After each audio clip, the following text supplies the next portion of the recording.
Welcome to Pindar Poetry. We hope you learned something new. You start by powering off the phone and removing the SIM tray so you won't short anything.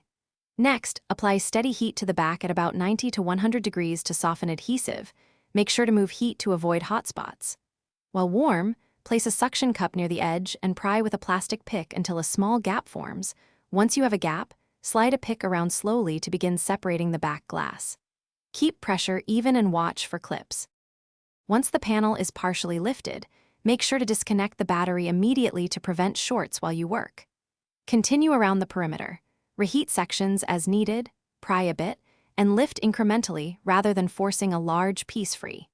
If your model has a wireless charging coil or camera brackets adhered to the glass, unfasten those screws and gently lift components to avoid ripping flex cables. Keep screws organized. With the old glass removed, thoroughly clean the frame and remove all adhesive residue so the new adhesive bonds evenly.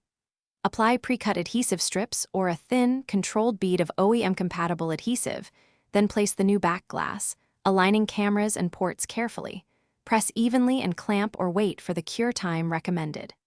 Reconnect battery last, reinstall camera modules and brackets, then test buttons and wireless charging. If it doesn't seat or features fail, double-check connector.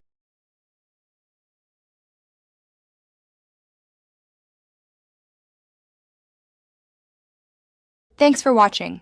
Consider subscribing if we helped you.